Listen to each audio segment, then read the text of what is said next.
तो खैर आज की वीडियो की शुरुआत में हम देखते हैं मैनेजर किम को, जो अभी अपने घुटनों के बल बैठे हुए होते हैं और किसी से माफी मांग रहे होते हैं। इतने में ही पीछे से मैनेजर किम की बेटी चिल्लाती है, डैड आप ये क्या कर रहे हो? मैंने आपको बताया ना, उसने पहले मुझे मारा था। यानी कि मैनेजर किम की बेटी की लड़ाई यहाँ पे किसी और लड़की से हुई होती है और जो वो दूसरी लड़की होती है उसकी माँ कहती है, आखिर तुम्हें ये बदतमीजी करना किसने सिखाया है? मैं चाहती हूँ कि एक कमेटी बने जिससे पता चले यहाँ स्कूल में कितना ज्यादा वायलेंस होता है। तुम्हारी बेटी ने जो कुछ भी करा है वो सब कुछ उसके रिकॉर्ड में लिखा जाएगा। इन जैसे बच्चों को तो सोसाइटी में घुसने भी नहीं देना चाहिए। हम देखते हैं यहाँ पे एक बंदा होता है जो शायद टीचर होता है, लेकिन किसी भी एंगल से ये टीचर नहीं लग रहा होता। अभी बेचारे मैनेजर किम चुपचाप से जमीन में बैठे हुए होते हैं शर्मिंदा होके। तभी ये टीचर सा दिखने वाला बंदा कहता है, वेल जैसा कि तुम भी जानते हो ये तीसरी बार है जब मिंजी हायरी से लड़ रही है और जैसा तुम्हें पता है इस बच्ची को चोटें भी आई है और क्योंकि हम एक स्कूल है इसलिए हमें एक वकील की जरूरत पड़ेगी उस स्टूडेंट के लिए जिसके साथ अत्याचार हुआ है। देखो आपको ये बताने की जरूरत नहीं है कि मिंजी के फादर इस एरिया में काफी ज्यादा फेमस हैं। मिंजी के फादर के बारे में ये भी अफवाहें हैं कि वो अब पॉलिटिक्स में उतरने वाले हैं। तुमने जियोंग कंस्ट्रक्शन के बारे में सुना है ना? देखो ये लोग काफी ज्यादा ताकतवर हैं। इस मामले को और ज्यादा आगे बढ़ाने से तुम्हें कुछ भी नहीं मिलने वाला। मैनेजर किम अपनी मुट्ठी कसते हैं और कहते हैं, मैं माफी चाहता हूँ। मैं अकेला ही हूँ जो अपनी बेटी की देखभाल करता हूँ, इसलिए ऐसी काफी सारी चीजें हैं जो मैं उसको सिखा नहीं पाया। मैनेजर किम की बेटी चिल्ला के कहती है, डैड आप माफी क्यों मांग रहे हो? लेकिन मैनेजर किम दूसरी लड़की के पेरेंट्स के सामने घुटने टेक के बोल रहे होते हैं, एक लड़की का बाप दूसरे लड़की के बाप से माफी मांगना चाहता है, प्लीज मुझे माफ कर दो। और माफी मांगने के बाद मैनेजर किम अपनी बेटी के साथ यहाँ से निकल लेते हैं। मैनेजर किम की बेटी आगे आगे चल रही होती है और मैनेजर किम पीछे। मैनेजर किम पीछे से कहते हैं, क्या तुम कुछ खाना चाहोगी? मैनेजर किम की बेटी कहती है, नहीं मुझे कुछ नहीं खाना। मैं ना खाना खाना चाहती हूँ और ना ही मैं स्कूल जाना चाहती हूँ और ना ही मुझे मेरे इतने डरपोक डैड चाहिए। डैड आखिर आपकी दिक्कत क्या है? आपको क्या प्रॉब्लम है? मेरे स्कूल में हर किसी के डैड या फिर पॉलिटिक्स में है या फिर वो किसी बहुत बड़ी कंपनी के चेयरमैन है। सारे स्टूडेंट्स के डैड के पास काफी ज्यादा पावर है और वहीं आप डैड सिर्फ एक कंपनी के मैनेजर हो। आखिर क्यों डैड? मैं ऐसे पैदा क्यों हुई? आखिर क्यों मेरे पास बाकियों की तरह कुछ भी नहीं है? और आखिर हम इतनी सारी जगहों को छोड़ के साउथ कोरिया में क्यों रहते हैं? मुझे सच में अपनी हालत देख के दया आ रही है खुद पे। आखिर आपने मुझे पैदा ही क्यों करा? अगर आपकी जिंदगी ऐसी होनी थी, जो इंसान एक बच्चे को ठीक से पाल नहीं सकता, उसको बच्चा रखने का कोई भी हक नहीं है। मैनेजर किम की बेटी अभी काफी ज्यादा रो रही होती है, वो बहुत ज्यादा दुखी होती है। मैनेजर किम को ये सब कुछ देख के खुद काफी ज्यादा दुख हो रहा होता है, लेकिन वो कुछ भी नहीं कर सकते। इतने में ही मैनेजर किम की बेटी यहाँ से जाने लगती है और मैनेजर किम पीछे से कहते हैं, मिंजी रुक जाओ। और यार यहाँ पे नामों में कंफ्यूज मत होना। यहाँ पे अभी अभी मुझे भी क्लियर हुआ है कि मैनेजर किम की बेटी का नाम है मिंजी और जिसके साथ मिंजी ने फाइट करी उसका नाम होता है हैरी। बट पहले मैंने उन दोनों के नाम उल्टे समझ लिए थे। तो खैर अभी मिंजी यहाँ से जाने लगती है और अपने डैड को कहती है, मुझे अकेला छोड़ दो। आपको कहने के लिए मेरे पास कुछ भी नहीं है और मेरे पीछे पीछे मुझे ढूंढने के लिए मत आना। मैं आज हैरियोंग के घर में रुकने वाली हूँ। मैं सच बता रही हूँ, अगर आप मुझे ढूंढते हुए मेरे पीछे आए, सच में मुझे बहुत ज्यादा गुस्सा आएगा आपके ऊपर। और मैनेजर किम बस खड़े खड़े देखते रह जाते हैं और उनकी बेटी यहाँ से चले जाती है। और भाई लोग आपको कहना चाहता हूँ कि जिस तरह से मिंजी ने अपने फादर को सुनाया है ना, इस तरह से कभी भी अपने पेरेंट्स को किसी को भी नहीं सुनाना चाहिए। यहाँ तक कि हमारा लुकिसम वाला डैनियल भी पहले अपनी मदर को ऐसे ही सुनाया करता था, बट बाद में डैनियल काफी ज्यादा मैच्योर हो जाता है और उसे समझ आता है कि उसे ऐसा नहीं करना चाहिए था और रियल वर्ल्ड में ये बात बिल्कुल बहुत ज्यादा अप्लाई होती है। इसके बाद सीन शिफ्ट होता है और हम देखते हैं मिंजी को, जिसके अगल बगल काफी सारे स्टूडेंट्स होते हैं। हालांकि उन्होंने स्टूडेंट्स की ड्रेस नहीं पहनी होती। और यहाँ पे हम देखते हैं हायरी को, जो मिंजी के एक रैपट मारती है और कहती है, तू छोटी कुतिया, आखिर तू मुझे ऐसे क्या देख रही है? क्या तू मुझे दोबारा से मारना चाहती है? और हायरी मिंजी के रैपट ही रैपट बजा देती है। इतने में ही मिंजी भी हायरी के बाल पकड़ के उसको मारने की कोशिश कर रही होती है और ये दोनों लड़कियां बिल्लियों की तरह आपस में लड़ने लगती हैं। और अगल बगल के लौंडे इन दोनों की फाइट का मजा दे रहे होते हैं और कहते हैं, वो ये तो एक कैट फाइट है, इसके पंजे तो काफी ज्यादा चलते हैं। इतने में ही यहाँ पे एक मोटा सा लौंडा आके मिंजी के लात मार देता है और कहता है,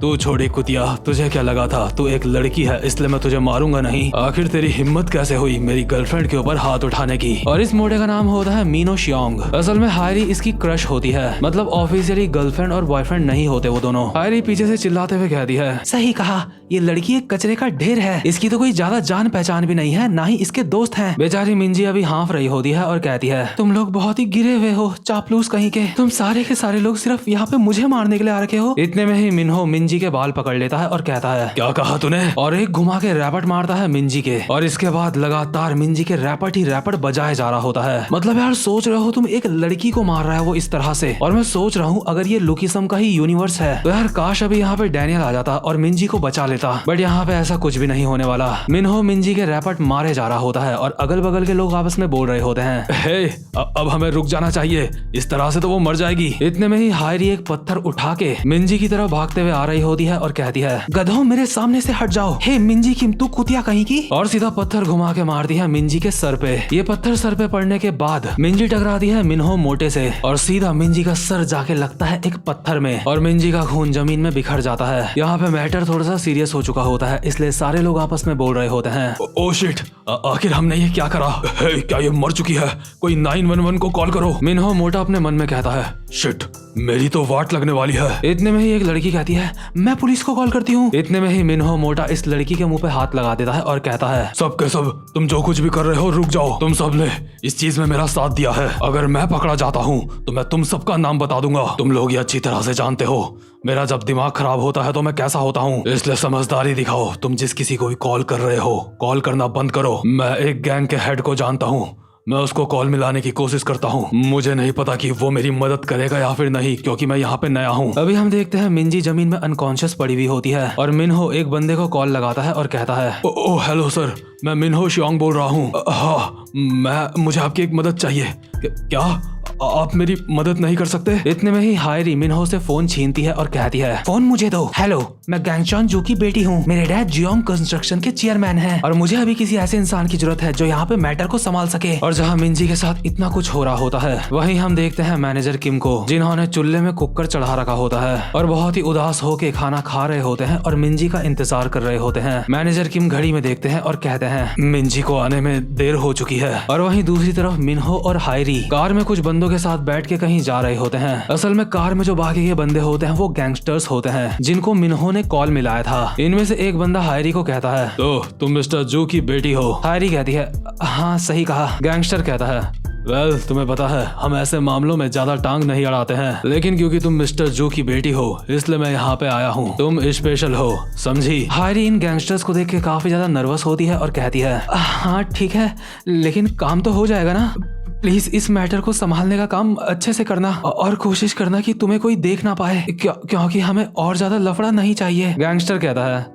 इतनी चिंता मत करो, हमारे पास आजकल जो टेक्नोलॉजी है उससे काम काफी ज्यादा आसान हो जाएगा। हम जब ऐसे मैटर जापान को सेंड करते हैं तो वहाँ से वो लोग किसी भी इंसान को बिना सबूत के गायब कर सकते हैं। उसका क्या नाम था? हाँ कंप्रेशन टैक। दूसरा बंदा कहता है बॉस उसका नाम कंप्रेशन टैक है। गैंगस्टर कहता है हाँ सही कहा कंप्रेशन। एक बार जब हम उस मशीन के ऊपर किसी की बॉडी को रखते हैं तो वो बॉडी वहाँ पे कांपने लगती है और उस मशीन का काम पूरा होते ही बॉडी का भी काम हो जाता है। आजकल की टेक्नोलॉजी सच में काफी ज्यादा सही है। यानी कि यार ये लोग मिंजी की बॉडी के साथ कुछ करने की सोच रहे होते हैं, जैसे कि उसे पूरी ही तरह से खत्म करने की। और इस बात का एहसास होते ही हायरी काफी ज्यादा डर जाती है। हम देखते हैं जो मिंजी होती है वो गाड़ी की डिक्की में पीछे होती है और गैंगस्टर हायरी को कहता है तो ठीक है हमारे मेहमानों अब तुम्हें यहाँ से उतरना होगा, इसके आगे हम लोगों को ही जाना अलाउड है। और हाँ पैसों के बारे में चिंता मत करना कि तुम्हें हमें कितने पैसे देने हैं, मैं मिस्टर जू को वो बिल भेज दूंगा जितने उन्हें पैसे देने हैं, ठीक है। और वहीं हम देखते हैं जो मिंजी होती है उसका हाथ हल्का सा हिल रहा होता है, इसका मतलब शायद मिंजी जिंदा है। लेकिन जो मैनेजर किम होते हैं अब भी घर में बैठ के इंतजार कर रहे होते हैं। इतना ज्यादा इंतजार करते करते उनकी आंख लग जाती है, लेकिन अचानक से ही वो अपनी नींद से जागते हैं और घड़ी में देख के हैरान हो जाते हैं कि अब और ज्यादा समय हो चुका है। मैनेजर किम फटाफट से अपने कपड़े पहन के बाहर निकलते हैं और देखते हैं कुछ बच्चे आपस में बात कर रहे हैं। हे यहाँ पे क्या हुआ? क्या यहाँ पे किसी की फाइट हुई थी क्या?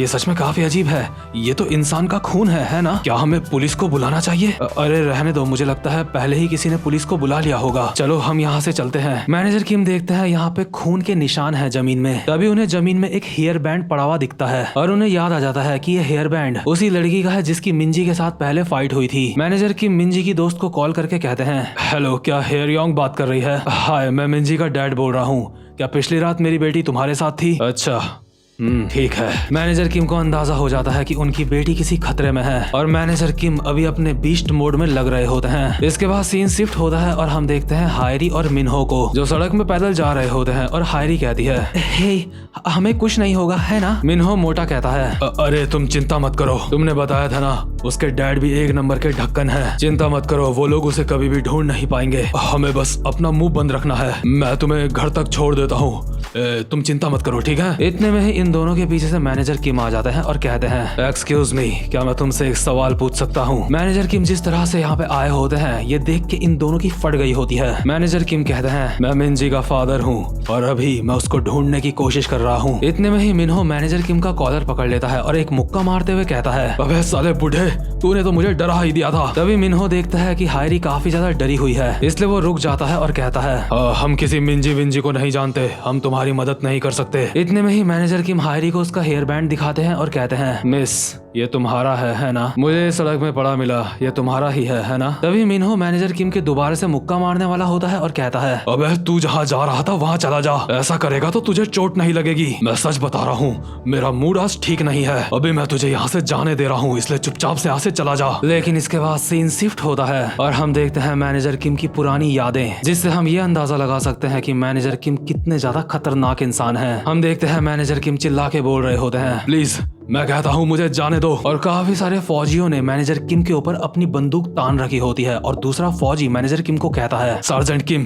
तुम जो कर रहे हो वो करना बंद करो, मैं जानता हूँ तुम क्या बोलने की कोशिश कर रहे हो, लेकिन अगर तुम यही सब कुछ करते रहे तो मामला यहाँ पे काफी ज्यादा खराब हो जाएगा। हम देखते हैं मैनेजर किम ने अपने सीनियर के ऊपर बंदूक तान रखी होती है और एक दो फौजी तो पहले से ही जमीन में पड़े हुए होते हैं जिन्हें मैनेजर किम ने ही निपटाया होता है। मैनेजर किम कहते हैं, अगर तुम्हें समझ आ रहा है कि मैं क्या बोल रहा हूँ तो तुम्हें मुझे यहाँ से जाने देना चाहिए। मैनेजर किम ने अपने सीनियर की गर्दन में चाकू भी लगा रखा होता है और कनपट्टी में बंदूक। मैनेजर किम का सीनियर कहता है, शांत हो जाओ सार्जेंट, अपने हथियार नीचे रख दो, क्या तुमने ये नहीं कहा कि उस औरत के साथ तुमने बस एक ही रात बिताई थी, तो भला आखिर तुम्हें ये कैसे पता वो जो बच्चा है वो तुम्हारा ही है? दूसरा फौजी चिल्लाते हुए कहता है, सबसे पहले हम सबको शांत होना होगा। बट इतने में ही मैनेजर किम फायर कर देते हैं, बट ये फायर हवा में होता है, लेकिन मैनेजर किम का सीनियर डर के मारे अपनी पैंट गीली कर देता है। सीनियर डरते हुए कहता है, अरे इसे जाने दो, ये एक बहुत बड़ा पागल है, ये पूरी तरह से पागल है, सीरियसली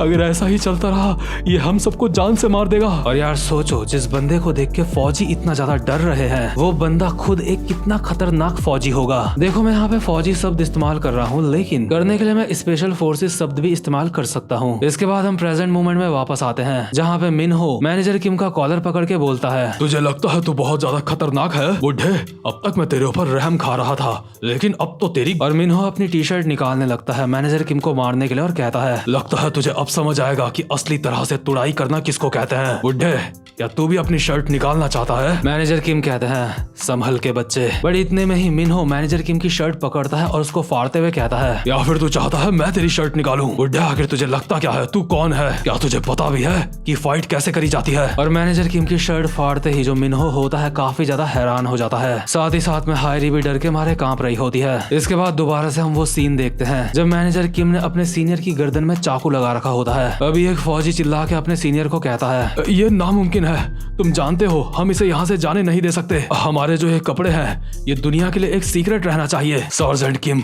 उन मिशंस के बारे में सोचो जो आपने हमारे साथ करे हैं। तुमने नॉर्थ कोरिया में 17 घुसपैठ के मिशनों को अंजाम दिया है, 5 double agent mission south Korea में, 2 बार जेल तोड़ी है और कोरियन सुप्रीम लीडर को जान से मारने वाला मिशन। पूरे नॉर्थ कोरिया में तुम मोस्ट वांटेड हो, तुम्हारे सर के ऊपर काफी सारे पैसों का इनाम है, यहाँ तक कि चाइना और रशिया में तुम्हारे लिए स्पेशल टीम तैयार करी गई है तुम्हें पकड़ने के लिए। सर, क्या हम ये सोच सकते हैं कि अगर हमने इसे जाने दिया तो ये बाहर कोई भी हंगामा नहीं करेगा? नहीं, ऐसा नहीं हो सकता, ये बाहर नहीं जाना चाहिए। मैनेजर किम के होने से ही हम दूसरे देशों से समझौता कर पाते हैं। और यार अब आप समझ सकते हो कि मैनेजर किम कितने ज्यादा खतरनाक हैं। मैनेजर किम का इंटरनेशनल लेवल पे नाम चलता है, पूरी दुनिया में खौफ है मैनेजर किम का, और इसीलिए ये लोग मैनेजर किम को यहाँ से जाने देना नहीं चाहते, क्योंकि मैनेजर किम इतने ज्यादा खतरनाक इंसान है कि वो बाहर कुछ भी कर सकते हैं। लेकिन यार यहाँ पे देखने वाली बात यह भी है, जब एक इंसान के ऊपर बाप होने की जिम्मेदारी आ जाती है ना, तो वो काफी ज्यादा शरीफ हो जाता है। बट साथ ही साथ में जब उसके बच्चों का सवाल होता है तो वो किसी को भी फाड़ के रख सकता है। इसके बाद हम देखते हैं जैसे ही मिनहो मैनेजर किम की शर्ट फाड़ता है तो हम देखते हैं मैनेजर किम के शरीर पे इतने सारे कट्स के निशान होते हैं और काफी सारे ऐसे निशान भी होते हैं जैसे गोलियां पड़ी होंगी। मिनहो तो मैनेजर किम की बॉडी को देख के ही डर जाता है। मिनहो को हैरान होने का भी मौका नहीं मिलता।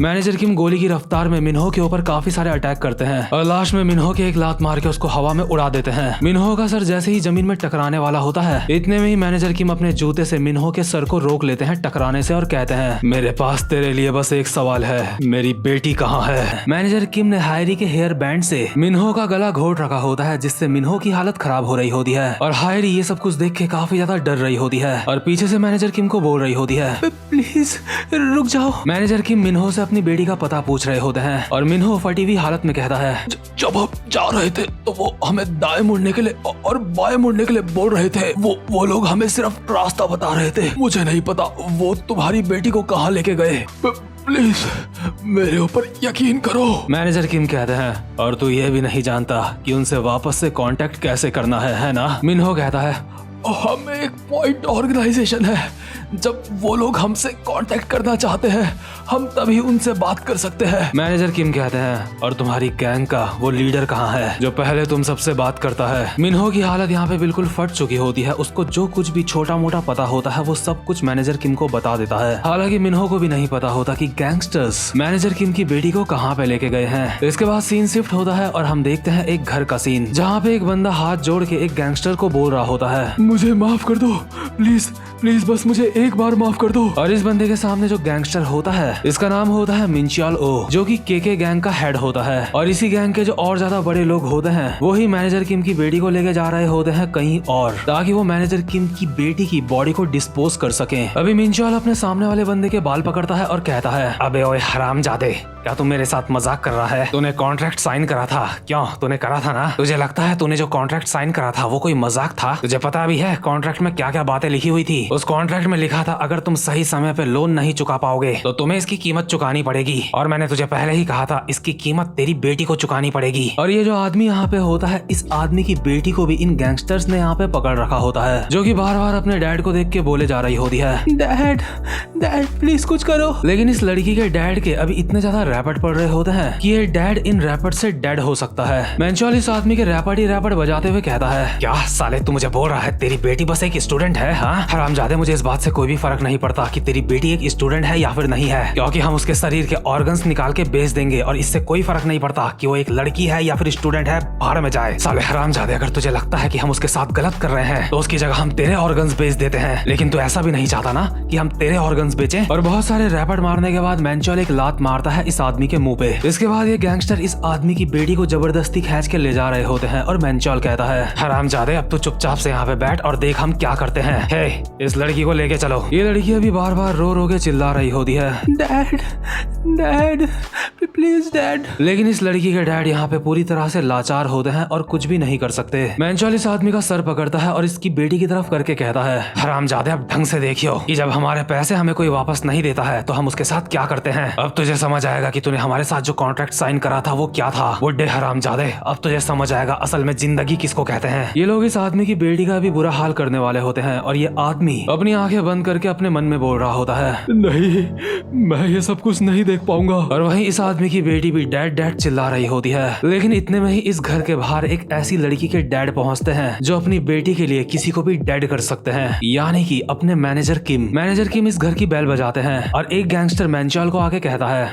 बड़े भाई लगता है यहाँ पे कोई आ रखा है। मैनचॉल कहता है, यहाँ पे कौन आया है? क्या तूने कोई डिलीवरी मंगाई थी? दूसरा बंदा कहता है, हाँ मैंने कुछ समय पहले मैक्रोनीज तो मंगवाई थी, लेकिन मुझे नहीं लगता कि ये डिलीवरी बॉय होगा। मैनचॉल कहता है, आखिर डिलीवरी बॉय के अलावा और किसको पता होगा कि हम लोग यहाँ पे हैं? ठीक है, हम दरवाजा नहीं खोलेंगे। अगर जो बंदा बाहर है वो एक डिलीवरी बॉय नहीं है तो उसको वहाँ से वापस भेज दे। अगर कोई गड़बड़ होती है तो दरवाजे को अंदर से लॉक कर दे। दूसरा बंदा अपनी मुंडी हाँ पे घुमाता है और कहता है, हाँ ठीक है, और दरवाजे को लॉक करने के लिए चला जाता है। और जैसे ही वो इस दरवाजे को लॉक करता है इतने में ही उसको याद आता है ये जो दूसरा वाला दरवाजा है उसको तो उसने पहले लॉक करा ही नहीं, इसीलिए ये बंदा दूसरे वाले दरवाजे की तरफ जाता है भागते हुए उसको लॉक करने के लिए। लेकिन जैसे ये बंदा उस दरवाजे को लॉक करने के लिए वहाँ पे पहुँचता है तो ये देखता है यहाँ पहले ही कोई अंदर घुस चुका है। ये बंदा अपने सामने खड़े इंसान को देख के कहता है, हे आखिर तुम कौन हो?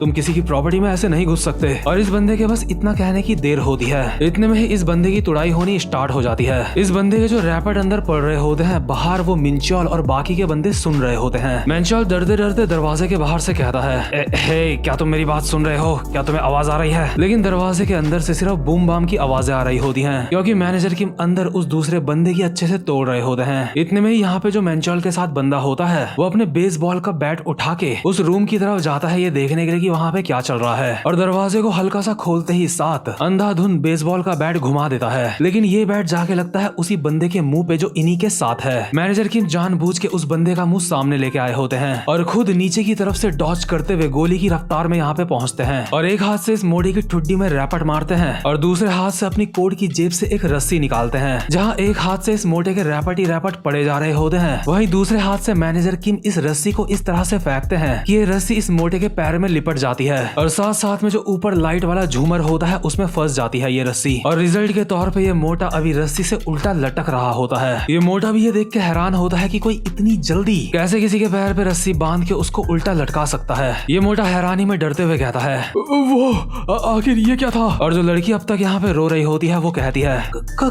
कमाल है। इसके बाद मैनेजर किम इस मोटे के बिल्कुल मुंह के पास आते हैं और कहते हैं, मिंजी कहाँ है? मोटा कहता है, क्या मिंजी? कौन मिंजी? मैनेजर किम इस रस्सी को और ज्यादा तेज से खींचते हैं, जिस वजह से इस मोटे के पैरों में काफी ज्यादा दर्द हो रहा होता है और ये मोटा कहता है, प्लीज रुक जाओ, इस रस्सी को और मत खींचो, मैं नहीं जानता, मैं सच में नहीं जानता तुम क्या बोल रहे हो, प्लीज रुक जाओ, मुझे ऐसा लग रहा है मेरी टांगे कट के गिर जाएंगी, बड़े भाई मुझे बचाओ। लेकिन जो बड़ा भाई होता है यानी कि मैंचॉल खिड़की से नीचे कूद के यहाँ से भाग जाता है। हालांकि मैनेजर किम उसको पकड़ने की कोशिश करते हैं, लेकिन वो मैनेजर किम के हाथ में नहीं आता। इसके बाद मैंचॉल तेजी से सड़क में भाग रहा होता है और हांफते हांफते अपने मन में कहता है, शिट, आखिर ये कौन था? क्या ये पुलिस वाला है? आखिर इसको कैसे पता चला कि हम लोग यहाँ पे हैं? क्या हमारी इन्फॉर्मेशन किसी ने लीक करी है? अब मैं क्या करूँ? मेरे समझ नहीं आ रहा है। लेकिन इतने में ही भागते भागते इस बंदे का पैर एक तार से टकराता है, जिस वजह से ये जमीन में जाके गिर जाता है और सड़क में गिर के इसकी नाक फूट जाती है और ये कहता है, व्हाट द फक साला, यहाँ पे ये तार किसने लगा रखी है? और ये बंदा देखता है यहाँ पे तो एक ही तार थी, लेकिन इसके सामने तारों का पूरा जाल बिछा हुआ होता है, जिससे कि ये बंदा कट के मर भी सकता था। और जिस बंदे ने पहले लुकिसम देखा होगा वो पहले ही समझ सकता है कि ये तारें किसने बिछा रखी है यहाँ पे। ऐसा और किसी ने नहीं बल्कि करा होता है मैनेजर किम ने। और मैनेजर किम की हमने ये वाली ट्रिक उस वक्त भी देखी थी जब मैनेजर किम की फाइट हो रही होती है वैरन और एलाई के साथ, यानी कि एली जैंग। तो खैर, अगर आपने लुकिसम में मैनेजर किम को नहीं देखा है तो आप मेरे चैनल पे लुकिसम के सारे एपिसोड देख सकते हो। खैर, जैसे ये बंदा जमीन में गिर चुका होता है, इतने में ही इस बंदे के पीछे से मैनेजर किम आते हैं और इस बंदे के गले में पीछे से रस्सी डाल के इसकी बहुत ही ज्यादा गंदी तुड़ाई कर रहे होते हैं। हमें बस बूम बाम की आवाजें आ रही होती है और मेंचॉल की आवाजें आ रही होती है जो बोल रहा होता है, मुझे नहीं पता। लिटरली मैनेजर किम ने मेंचॉल का कुत्ता बना दिया होता है। अभी हम देखते हैं मेंचॉल के मुंह में मैनेजर किम ने एक पन्नी लगा रखी होती है और पन्नी के अंदर से निकल रहा होता है खून। साथ ही साथ में मेंचॉल की बहुत ही तेजी से हांफने की आवाजें आ रही होती हैं। ऐसी फटी हुई हालत में भी मेंचॉल कहता है, हरामजादे, मैंने तुझे कहा ना, मुझे कुछ भी नहीं पता। हमें टेलीग्राम में बस उसी समय मैसेज मिलता है जब हमें उसकी जरूरत होती है। मैनेजर किम कहते हैं, आखिर वो क्या चीज है? मेंचॉल कहता है, वो एक खुफिया मैसेज करने की सर्विस है, उसमें हम लोग ग्रुप चैट करते हैं, साले हरामी। मैनेजर किम अभी इस बंदे को उसी घर के अंदर लेके आ गए होते हैं जहाँ से ये भागा था और इस बंदे के मुंह की पन्नी निकालते हैं। इसके बाद ये बंदा कहता है, मैं उन लोगों से तब तक बात नहीं कर सकता जब तक वो पहले मुझसे बात ना करें, और जब हम एक ग्रुप चैट बनाते हैं, काम पूरा होते ही हम ग्रुप चैट को डिलीट कर देते हैं। मैनेजर किम कहते हैं, अगर ऐसी बात है तो तूने पहले उनसे कैसे बात करी थी? हम देखते हैं पहले भी जो मेंचॉल होता है उसने ग्रुप चैट में ही बाकी के गैंगस्टर्स से बात करी थी, यानी कि वो गैंगस्टर जिनके पास अभी मिंजी है। जिस गैंगस्टर के पास अभी मिंजी है, जब उसको ये बताया गया कि ये मैटर गैंगचान जू की बेटी का है, यानी कि हायरी का, जिसने मिंजी को मारा है, ये सुन के ही वो पीले दांतों वाला गैंगस्टर तैयार होता है हायरी की मदद करने के लिए। और ये सारी बातें इन गैंगस्टर्स ने ग्रुप चैट में ही करी होती है, जो कि अभी मैनेजर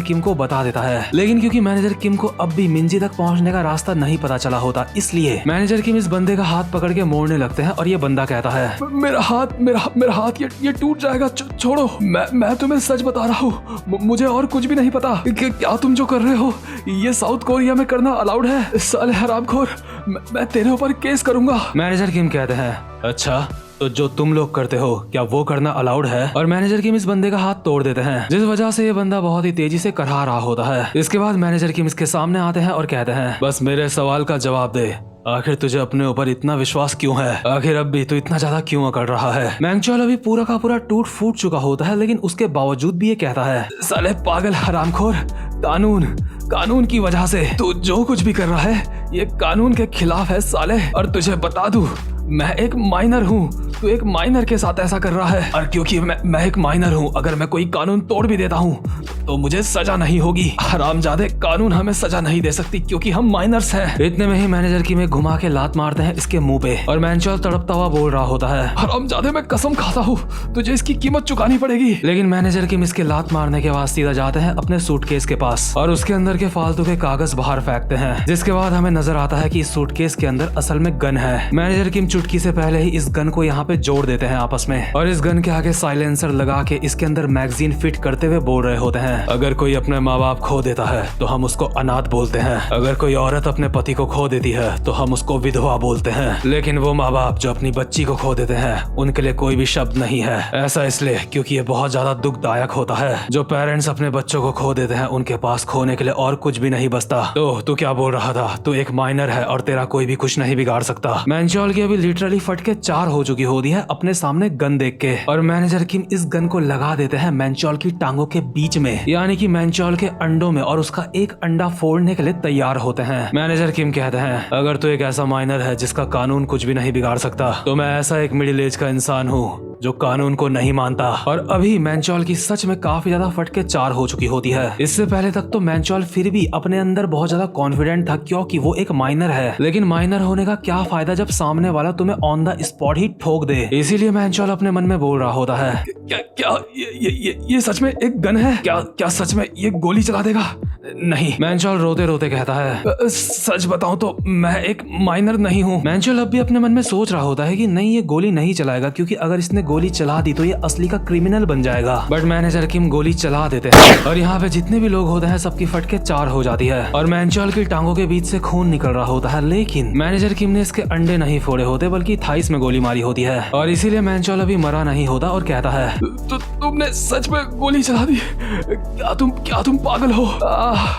कोई 911 को कॉल करो, कोई जल्दी से एम्बुलेंस लेके आओ। मैनेजर किम अपनी गन को वापस से सूटकेस के अंदर रखते हुए कहते हैं, मैं तुझे जिंदा छोड़ रहा हूँ क्योंकि मुझे अब भी लगता है कि मिंजी जिंदा है, और अगर ऐसा ना होता तो मैं तुम सबको यहाँ पे जान से मार देता, तुझे और तेरे साथ यहाँ पे जितने भी बंदे हैं, तेरा परिवार, तेरा दोस्त, तेरे आसपास जितने भी लोग हैं, मैं सबको जान से मार दूंगा। तू क्या बोल रहा था? तू एक ऐसा माइनर है जिसका कोई भी कुछ नहीं उखाड़ सकता। तू काफी ज्यादा फनी है बेटे। मेरा ये मुक्का तेरे कानून से ज्यादा फास्ट है, बिल्कुल उसी तरह जिस तरह से रात लंबी होती है दिन से। अगर किसी भी इंसान ने मेरी बेटी के ऊपर एक उंगली भी उठाई तो मैं इस बात की परवाह नहीं करूंगा कि वो कौन है और किस पोजीशन में है। वो जो भी होगा समझ लेना कि मैं आ रहा हूँ। खैर, मुझे लगता है तूने आज के लिए अपना सबक सीख लिया होगा, इसलिए अपनी जिंदगी में आगे से अच्छे काम करियो। मैं तेरा फोन लेके यहाँ से जा रहा हूँ। लेकिन जैसे ही मैनेजर किम इस बंदे का फोन उठा रहे होते हैं, इतने में ही ये फोन बज जाता है। असल में इस फोन में कई सारे मैसेज आए होते हैं जिसपे लिखा होता है, मैंगचॉल, जो लड़की चेयरमैन जू की बेटी के साथ लड़ रही थी, हम उसे शिप में लोड कर रहे हैं और मैंने ये कंफर्म कर लिया है कि वो लड़की मर चुकी है। और जैसे ही मैनेजर किम ये मैसेज देखते हैं, मैनेजर किम बहुत ज्यादा हताश हो जाते हैं। अपनी बेटी के लिए एक अल्फा मर्द की आंखों से आंसू आ रहे होते हैं, वो मर्द जो अपनी बेटी के लिए पूरी दुनिया जला सकता था। जैसे ही मैनेजर किम को पता चलता है कि उनकी बेटी अब नहीं रही, उनके हाथों से उनका बैग भी छूट जाता है। वो अपना चश्मा उतार के जैसे तैसे अपने आंसू साफ करते हैं और खुद को संभालते हुए जिस नंबर से अभी मैसेज आया होता है उस पे कॉल करते हैं। और ये कॉल जाके लगता है उन्हीं गैंगस्टर्स को जिनके पास मैनेजर किम की बेटी होती है। जैसे ही गैंगस्टर का फोन बजता है तो उसके साथ वाला उसको कहता है, कौन है? तुम्हें किसका कॉल आ रहा है? दूसरा बंदा कहता है, अरे नहीं सर, ये कुछ भी नहीं है। मैंने उन्हें बता दिया है कि लड़की को हमने शिप में चढ़ा दिया है, लेकिन मुझे समझ नहीं आ रहा है आखिर वो मुझे कॉल क्यों कर रहा है। वो तो हमसे हमेशा मैसेज में बात किया करता था,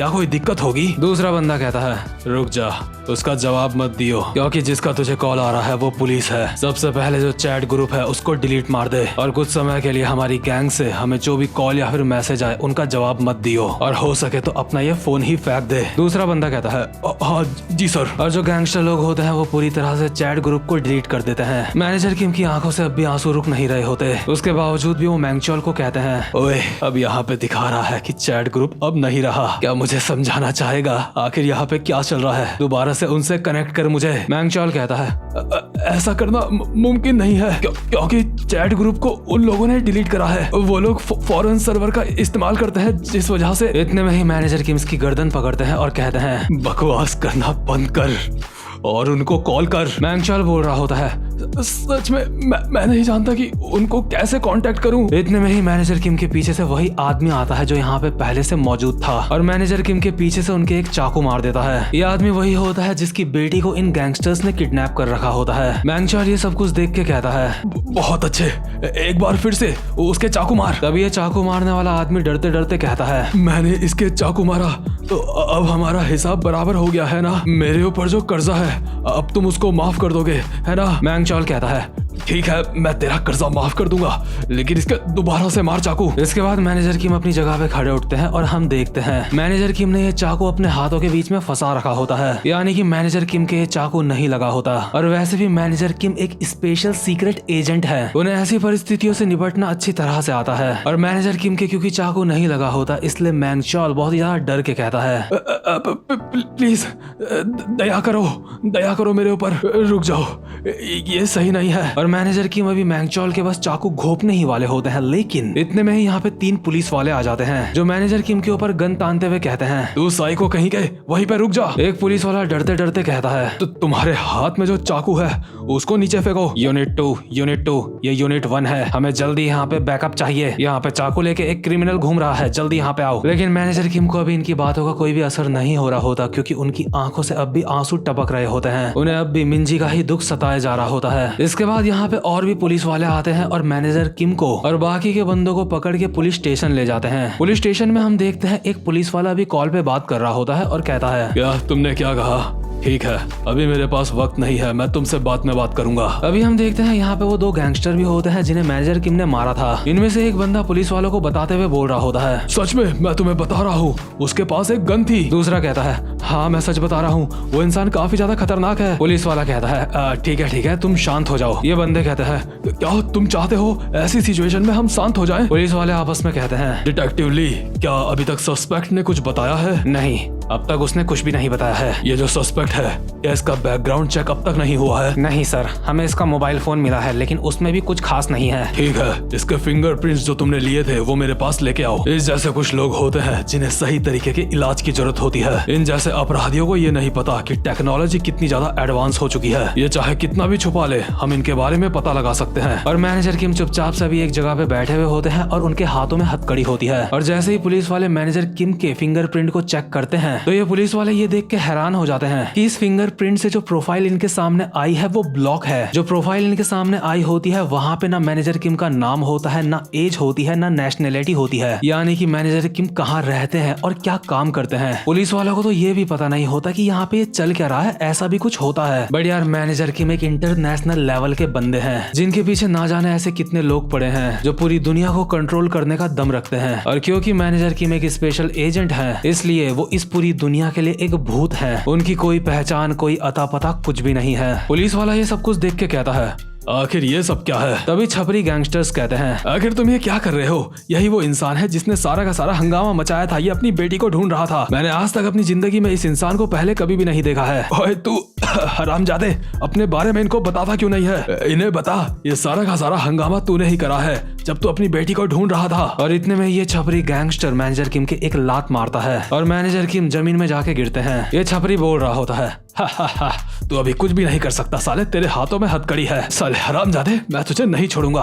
आखिर तू इन पुलिस वालों का जवाब क्यों नहीं देता? और ये गैंगस्टर अभी मैनेजर किम के लाते ही लाते मारे जा रहा होता है। और यार जिस बाप की बेटी मर गई हो, आखिर वो करेगा ही क्या, वो अभी दुख में होगा। इसलिए मैनेजर किम चुपचाप से एक जगह पे लेटे हुए होते हैं और मार खा रहे होते हैं। पुलिस वाले इस छपरी गैंगस्टर को कह रहे होते हैं, हे सर रुक जाइए, ऐसा मत करो। तभी जो यहाँ पे बड़ा पुलिस वाला होता है वो दूसरे पुलिस वाले को कहता है, जाओ जो हमारे साथ वॉलेंटियर काम कर रहे हैं उनको लेके आओ। और इतने में ही 2 पुलिस वाले वॉलेंटियर यहाँ पे आ जाते हैं, जो इस गैंगस्टर को मैनेजर किम को मारने से रोक रहे होते हैं। ये गैंगस्टर इन पुलिस वालों को भी बोल रहा होता है, छोड़ो मुझे छोड़ दो, आखिर तुम कौन हो? ये 2 पुलिस वाले अभी जो यहाँ पे आए होते हैं काफी ज्यादा डरावने लग रहे होते हैं और कहते हैं, सर जब आप यहाँ पे हो तो आपको यहाँ पे तमीज से रहना चाहिए। हम चाहते हैं आप यहाँ पे अपना कोऑपरेशन दिखाओ। हाँ, तुम्हारा कोऑपरेशन काफी ज्यादा जरूरी है यहाँ पे। असल में ये जो दोनों बंदे होते हैं पुलिस वाले, ये काफी ज्यादा खतरनाक होते हैं। ये दोनों एक जूडो टीम के मेंबर भी होते हैं और साथ ही साथ ये एशिया गेम के पार्टिसिपेंट्स भी होते हैं। तभी एक पुलिस वाला दूर से कहता है, हमारे वो दोनों लड़के जूडो जानते हैं, अगर तुमने यहाँ पे कोई भी मुसीबत खड़ी करी तो वो तुम्हारी हड्डी तोड़ देंगे। इतने में ही यहाँ पे सबको एक फोन बजने की आवाज आती है और पुलिस वाले देखते हैं ये जो फोन बज रहा है वो तो मैनेजर किम के पास ही है। एक पुलिस वाला फोन की तरफ देखता है और कहता है, क्या जो इंसान अभी कॉल कर रहा है वो तो इस आदमी की बेटी है। और बेटी शब्द सुनते ही मैनेजर किम काफी ज्यादा हैरान हो जाते हैं। अभी एक पुलिस वाला मैनेजर किम को उनकी जगह से उठाता है और कहता है, ठीक है सर, शांत हो जाओ और खड़े हो जाओ। लेकिन इतने में ही उस पुलिस वाले की नजर पड़ती है मैनेजर किम की हथकड़ी के ऊपर, जो कि मैनेजर किम पहले ही खोल चुके होते हैं। और एक पुलिस वाला भी कुछ काम कर रहा होता है और मैनेजर किम की तरफ पलटते हुए कहता है, क्या सस्पेक्ट ने उसकी बेटी के बारे में कुछ बताया है? लेकिन जैसे ये बंदा मैनेजर किम की तरफ पलट के देखता है तो ये हक्का बक्का रह जाता है, क्योंकि यहाँ पे इस पुलिस वाले के अलावा जितने भी पुलिस वाले होते हैं और जितने भी यहाँ पे गैंगस्टर्स थे वो सारे के सारे मार खा के जमीन में पड़े हुए होते हैं। और ये जो यहाँ पे काम हुआ होता है ये कुछ सेकंड्स के अंदर ही हुआ होता है। यहाँ तक कि वो बंदे भी जो 2 जूडो वाले थे वो भी यहाँ पे जमीन में पड़े हुए होते हैं। अकेला पुलिस वाला ये सब कुछ देख के हैरान हो जाता है और खुद से कहता है,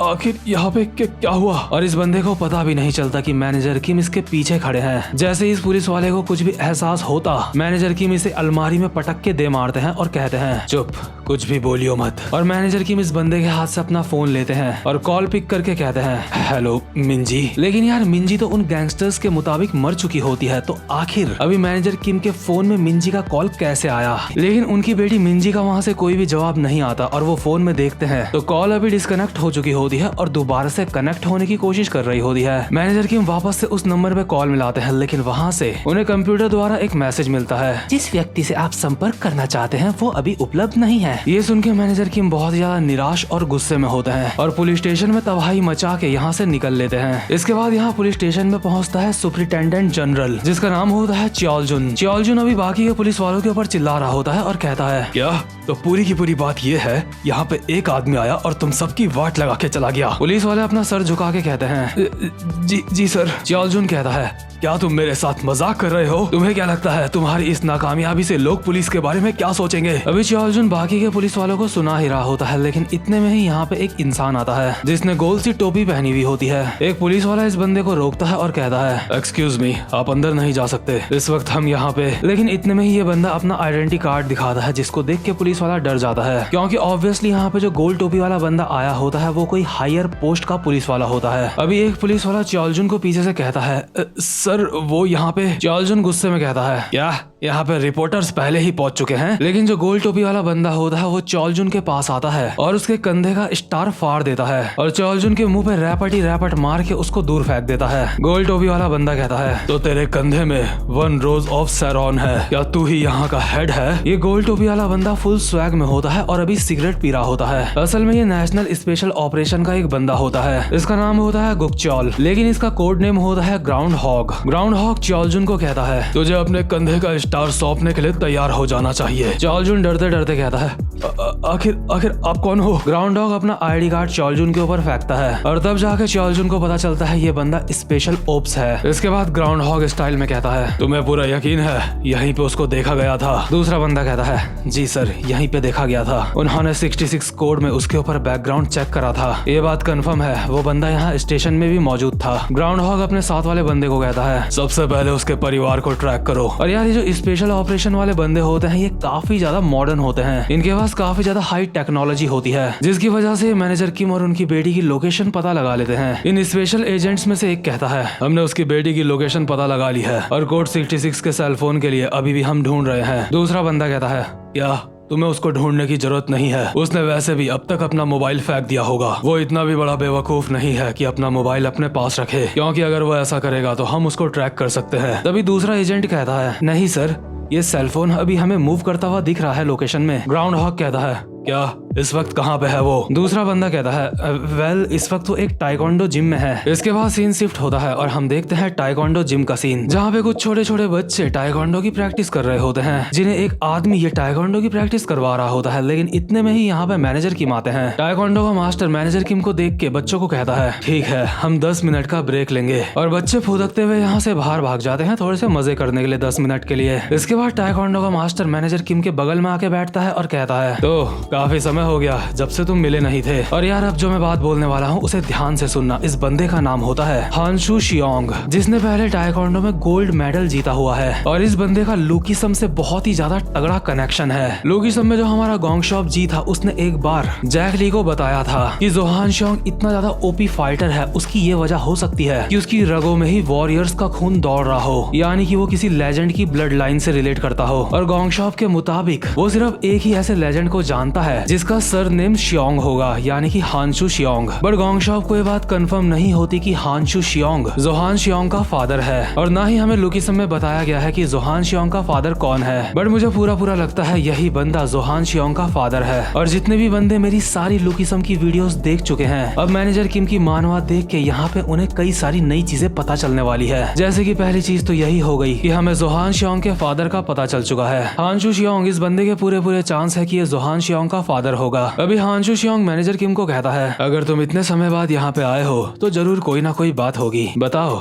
आखिर क्या दिक्कत है? मैनेजर किम कहते हैं, मेरी बेटी मर चुकी है। हानशु ये सुन के काफी ज्यादा हैरान हो जाता है। इसके बाद मैनेजर किम कहते हैं, वेल मैं पूरी तरह से श्योर नहीं हूँ, लेकिन मुझे एक फोन कॉल आया था, लेकिन किसी वजह से मैं टाइम में वो कॉल नहीं उठा पाया। मैं अभी भी दोबारा से उस कॉल का इंतजार कर रहा हूँ। मुझे पता है मुझे ये फोन अभी फेंक देना चाहिए, लेकिन मैं ऐसा नहीं कर सकता क्योंकि इसमें मेरी बेटी का दोबारा से कॉल आ सकता है। अगर इस वक्त मैं मुसीबत में होगी तो वो मुझे जरूर कॉल करने की कोशिश करेगी। हानशु कहता है, क्या इसका मतलब ये है कि? मैनेजर किम कहते हैं, हाँ मेरा पीछा किया जा रहा है। और वहीं जो नेशनल स्पेशल ऑपरेशन के बंदे होते हैं वो यहाँ टाइकोंडो जिम में पहुंच चुके होते हैं। और मैनेजर किम हानशु को कहते हैं, मुझे माफ कर दो, लेकिन ऐसे समय में मुझे बस तुम्हारी ही याद आई। मुझे माफ कर दो हानशु, मेरी मदद करो। हानशु भी भावुक हो जाता है और कहता है, याद करो वो दिन जब तुमने टेहुन को बचाया था। उस दिन टेहुन लगभग मरने ही वाला था, लेकिन तुमने उसको बचा लिया। और यार टेहुन भी लुकीसम से कनेक्ट है। ये टेहुन बंदा वही है जिससे जोहान ने टाइकोंडो को कॉपी करा था, और हमें लुकीसम में टेहुन की शक्ल नहीं दिखाई गई थी, बट यहाँ पे हम टेहुन के बचपन को साफ साफ देख सकते हैं। हानशु कहता है, जो तुमने उस दिन टेहुन के लिए करा था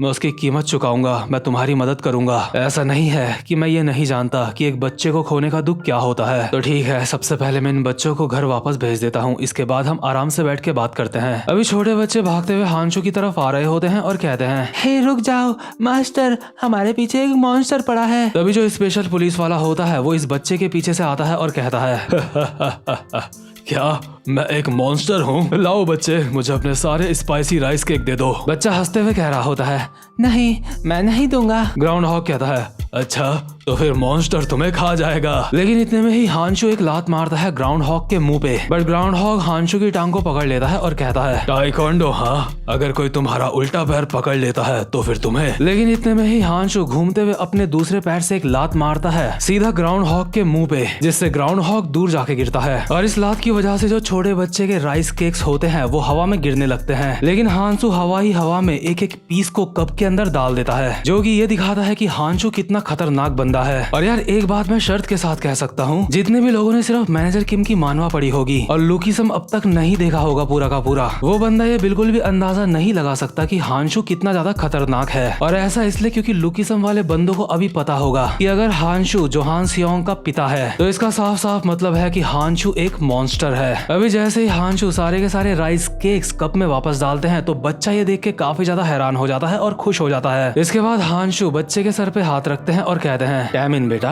आज हम जिम को थोड़ा जल्दी बंद कर रहे हैं। सड़क में आवारा मत घूमना और सीधा अपने मैथ्स के लेसन में जाना, ठीक है? और मिन क्योंग तुम्हारी पियानो की क्लास है ना? मिन क्योंग कहता है हाँ मास्टर। लेकिन इतने में ही जो ग्राउंड हॉग होता है अपनी जगह से उठ के हांचू के ऊपर एक मुक्का मारने वाला होता है, बट मैनेजर किम अपने एक हाथ से इस मुक्के को रोक लेते हैं और ग्राउंड हॉग को कहते हैं यहाँ पे लड़ना बंद कर, यहाँ पे छोटे बच्चे हैं। ग्राउंड हॉग कहता है ओह कोड 66, मैं तुझे ही ढूंढ रहा था। और ग्राउंड हॉग उछल के मैनेजर किम के ऊपर एक लात मारता है, लेकिन हांसू उससे भी ज्यादा ऊपर उछल के ग्राउंड हॉग के मुंह पे तो लात मारता ही मारता है, उसके पीछे से जो बाकी के पुलिस वाले आ रहे होते हैं उनके भी मुंह पे लाते बजा देता है। देखते ही देखते हांसू ने हवा में इन पुलिस वालों के मुंह पे काफी सारी लातें बजा दी होती हैं। इन पुलिस वालों की कोई भी औकात नहीं होती हांसू के सामने और ये बोल रहे होते हैं आखिर ये क्या है, ये इंसान उड़ रहा है, आखिर ये कौन है? क्या ये शियोंग हांसू है? क्या यही वो हांसू शियोंग है? दूसरा बंदा कहता है क्या आखिर वो कौन है? अगला बंदा कहता है क्या तुमने हांसू शियोंग के बारे में नहीं सुना? ये टाइकोंडो के रिप्रेजेंटेटिव है हमारे देश के, ये एक लेजेंडरी एथलीट है, ये टाइकोंडो में काफी ज्यादा खतरनाक है, इतने ज्यादा खतरनाक कि नॉर्थ कोरिया ने भी इन्हें अपने साथ शामिल होने के लिए इनवाइट करा था। दूसरा बंदा कहता है अगर ऐसी बात है तो ऐसा इंसान यहाँ पे ये क्या कर रहा है? अभी हांसू शियोंग ने लगभग यहाँ पे सारे के सारे पुलिस वालों को बजा दिया होता है, बस 2-3 लोग ही होते हैं जो साइड में खड़े होते हैं, जो पिटे नहीं होते। इन्हीं में से एक बंदा कहता है हे बातें करना बंद करो और उन्हें जाके पकड़ो। वहीं हांसू और मैनेजर की मौका देख के यहाँ से अभी भागने लगते हैं और हांसू भागते भागते कहते हैं यहाँ से इस तरह से भाग के मुझे पुराने दिनों की याद आ गई। तो बताओ अब हमें सबसे पहले क्या करना चाहिए? क्या हमें वेपन्स की जरूरत है या फिर हमें कोई व्हीकल चाहिए यहाँ से जाने के लिए? क्यों ना हम पहले तुम्हारा थोड़ा सा इलाज करवा दे? मैनेजर किम भागते भागते कहते हैं नहीं बंकर। ये बंकर शब्द शायद इनकी आपस की कोई कोड लैंग्वेज होती है। और इसके अगले ही सीन में हम देखते हैं ये दोनों एक गाड़ी में बैठते हैं और यहाँ से निकल लेते हैं। और ये जो गाड़ी होती है काफी ज्यादा हाई टेक्नोलॉजी की लग रही होती है, शायद इसी का नाम है बंकर। हांसू गाड़ी चलाते हुए कहता है अभी हाईवे की करंट सिचुएशन ज्यादा अच्छी नहीं लग रही है, मैं जानता था ऐसा ही कुछ होने वाला है, इसलिए मुझे पहले ही सब कुछ क्लियर कर लेना चाहिए था। वैसे काफी समय हो गया है जब से तुम एक्शन में नहीं थे, कहीं तुम्हारे ऊपर जंग तो नहीं लग गया है? फ्रीक्वेंसी को एडजस्ट करो और बेस स्टेशन के अंदर जाओ। तुम ये सारी चीजें करना भूल तो नहीं गए ना? और अभी मैनेजर किम एक हाई टेक कंप्यूटर चला रहे होते हैं। मैनेजर किम कंप्यूटर में कुछ करते हुए कहते हैं वक्त अब बदल चुका है जब से हम ड्यूटी में नहीं हैं, मुझे लगता है फ्रीक्वेंसी ट्रैकिंग काफी नहीं होगा। हांसू कहता है अगर ऐसी बात है तो हमें बड़े एरिया का नेटवर्क इस्तेमाल करना होगा, अगर तुम स्क्रॉल डाउन करोगे तो तुम्हें इन्वेंट्री के नीचे वो दिख जाएगा। मैनेजर किम कहते हैं मुझे वो मिल चुका है। हांसू कहता है क्या इतनी जल्दी तुमने ढूंढ भी लिया? मैनेजर किम कहते हैं वो यहाँ से थोड़ा दूर है। और ये दोनों किसी फ्रीक्वेंसी का पीछा करते करते एक जगह पे आते हैं और जैसे ये दोनों गाड़ी से उतरते हैं तो हांसू हैरान होकर कहता है क्या यही वो जगह है? क्या तुम्हें पूरा यकीन है तुमसे कोई गलती नहीं हुई है? असल में ये जो जगह होती है अभी यहाँ पे मैनेजर किम और हांसू के सामने बहुत सारे जवान लौंडे खड़े होते हैं, जिनको देख के ही पहली नजर में पता चल रहा होता है ये एक नंबर के बदमाश हैं। और ये जो इतने सारे लौंडे यहाँ पे खड़े होते हैं ये कोरिया के गैंगयूडो इलाके के सबसे बदनाम हाई स्कूल के स्टूडेंट होते हैं। और उस बदनाम हाई स्कूल का नाम होता है मैबुक हाई स्कूल, जहाँ पे उनके सामने बहुत सारे बदमाश लौंडे खड़े होते हैं। यानी कि जो मिंजी का मोबाइल फोन होता है वो इसी जगह में होता है, क्योंकि लोकेशन मैनेजर किम को उनकी बेटी के फोन की यही दिखा रही होती है। अभी यहाँ पे हम देखते हैं एक बंदे को जो थूकते हुए मैनेजर किम लोगों को कहता है अबे सालो बुड्ढो आखिर तुम्हें क्या चाहिए? हांसू शियोंग मैनेजर किम को कहते हैं क्या तुम्हें पूरा यकीन है तुम्हारी बेटी इधर ही है? और अभी जो मैनेजर किम लोगों के सामने बंदा होता है वो KAA गैंग का वाइस हेड होता है जिसका नाम ईजिन शिम होता है। और ये बंदा काफी ज्यादा हट्टा कट्टा होता है। ईजिन कहता है आखिर तुम यहाँ पे टाइकोंडो की यूनिफॉर्म पहन के क्या कर रहे हो? क्या यहाँ पे कोई फैंसी ड्रेस कॉम्पिटिशन चल रहा है? यहाँ से दफा हो जाओ। साउथर्न ग्योंगी की आज 4 बड़ी गैंग्स यहाँ पे एक साथ आ रही है, अगर तुम लोग यहाँ पे रहे तो तुम्हें चोट लग जाएगी, इसलिए यहाँ से दफा हो जाओ। लेकिन मैनेजर किम और हांसू शियोंग इन लोगों की बातों के ऊपर ध्यान भी नहीं देते और आगे की तरफ बढ़ने लगते हैं। ये दोनों आपस में बोल रहे होते हैं जहाँ से तुम्हें सिग्नल मिल रहे थे उसकी एग्जैक्ट लोकेशन क्या है? बीच वाली बिल्डिंग का जो पहला फ्लोर है वो सिग्नल वहाँ से आ रहे थे, हमें आगे चल के वहाँ से लेफ्ट टर्न लेना होगा। और ईजिन को अभी ये देख के गुस्सा आ जाता है कि ये दोनों उसको इग्नोर मार रहे हैं। ईजिन मैनेजर किम के कंधे में पीछे से हाथ रखता है और कहता है ये साले हरामजादे, लगता है इन्होंने कानों में कुछ लगा रखा है। ओए बुड्ढे क्या तुझे मेरी बात सुनाई नहीं दी? लेकिन इतने में ही मैनेजर किम इस बंदे को हवा में उठा के जमीन में पटक देते हैं और इसकी छाती में पैर रख के कहते हैं शोंगिन हाई स्कूल की मिंजी किम, उसने काला कोट पहना है और लाल टाई, साथ ही साथ में उसमें हार्ट शेप का एक की चेन भी है। क्या तूने ऐसे दिखने वाली लड़की को देखा है? ईजिन जमीन में बड़ा बड़ा कहता है नहीं मैंने नहीं देखा। मैनेजर किम कहते हैं अगर तू मेरे रास्ते में आया तो मेरे पास इतना वक्त नहीं है कि तेरे साथ में अपना समय बर्बाद करूं। इतने में ही जो स्कूल की बिल्डिंग होती है उसके अंदर से एक बंदा झांकता हुआ देखता है और इसके बाद अंदर एक बंदे को बोलता है, लगता है बाहर काफी ज्यादा शोर शराबा हो रहा है। तभी हम देखते हैं एक बंदा यहाँ पे होता है जो लड़कियों से घिरा हुआ होता है। वो स्टाइल के साथ कहता है, ओए यंग मिन, तुझे याद नहीं मैंने तुझे क्या कहा था? मैंने तुझे बताया था आज हमारी इंपॉर्टेंट मीटिंग है ना? इसलिए कोशिश कर कि यहाँ पे ज्यादा शोर शराबा ना हो। और ये जो अभी जगह होती है यहाँ पे साउथर्न ग्योंगी की 4 बड़ी गैंग्स यहाँ पे मिल रही होती है आपस में। और जो 4 बड़ी गैंग्स यहाँ पे आपस में मिल चुकी होती है उन चारों गैंग का एक लीडर होता है जिसका नाम होता है श्योंग हो सिन, जिसकी उम्र 19 साल होती है। श्योंग हो सिगरेट पीते पीते कहता है, अगर तुझे इतनी ही बड़ी है कि बाहर में क्या हो रहा है तो जाके बाहर से एक और लड़की पकड़ के ले आ। और वहीं इसके बाद हम देखते हैं बाहर का सीन जहाँ पे मैनेजर किम ने बाहर जितने भी लड़के होते हैं उनका मार मार के कुत्ता बना रखा होता है। अभी ये लौंडे मैनेजर किम के पास उछल उछल के उनको मारने के लिए आ रहे होते हैं और उछल उछल के ही वापस से गिर भी रहे होते हैं। ये सारे बंदे चिल्लाते हुए आपस में बोल रहे होते हैं, आखिर ये सब क्या है?